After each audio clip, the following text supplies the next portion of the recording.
I think it tells us a lot about society, how they treat the sick and vulnerable and like disabled, and what we're seeing is just performative cruelty now. Because how much is this actually going to raise? How much is it going to save, you know? Yeah, they're going to go after these people, and like there are going to be people who've got anxiety who can't work, who are going to be right now have the fear of God struck into them because they're thinking my benefits might be taken away. Like a lifestyle choice, homelessness, a lifestyle choice. Living on, what is it, £100 a week? A lifestyle choice. But anxiety is an interesting one because I suppose you could argue that someone can work with it, and if they work from home, if they're in a call centre or something, it might even help them. Absolutely fine, but the reason that we know that he doesn't really care about this is because in the same week, and I think this has gone under the radar a little bit, he has scrapped, there's a funding scheme to try and get disabled people back to work. He scrapped it. If he really cared about getting people back to work, he would invest in the things that would help them get back into work. It's not a coincidence that we've got a cost of living crisis, that we've got record waiting lists, that all of our support services have collapsed.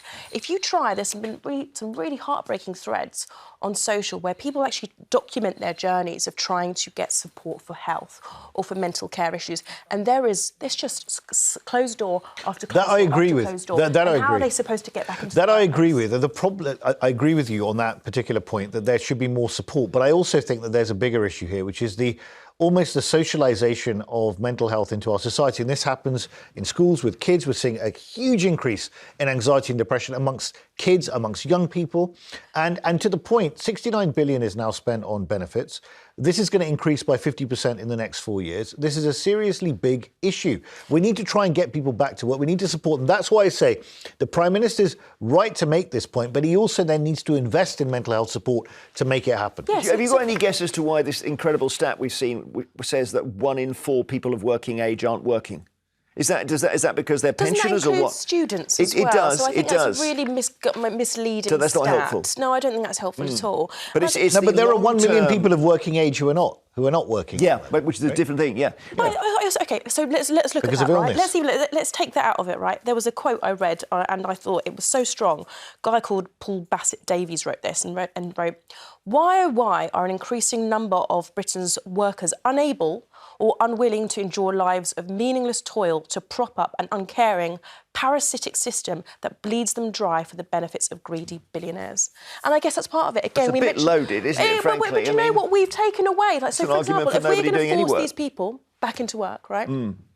We know they're going to be doing minimum wage jobs where they're not going to be able to afford to live. They're probably going to still be on universal, But how does it help them keeping on benefits? I'm not saying it does, but we've broken the social contract with people. The incentive isn't there. They don't get paid enough. Cost of living crisis is crippling. And what is the motivation for doing so? But you see, that's a really interesting point. If the motivation is that there's no point, and I hear you completely, and I've heard this, that there's no motivation for working the whole week to get 100 quid more than I'd get on benefits. The system is some way broken. So we either need to pay people a lot more, increase minimum wage. That might be part of the answer. But it can't pay to be in a situation where people feel that they're not incentivized to work and to get themselves to a place where with support they can get better. Maria, quickly, and I'll get to... I just want to say, but going back to the people who truly, who are sick and disabled, I think, if you speak like Dr. Amir Khan, he's a doctor. He says the vast majority of people he sees would give anything to be able to be fit enough to work. And yet now to have a government saying, we're going to bring in some outside providers, which they did 20 years ago, and it proved very problematic, and people died as a result. I see these private firms that say... Private firms. The government's saying that your GP is not qualified to tell if you're sick or not. Mariana.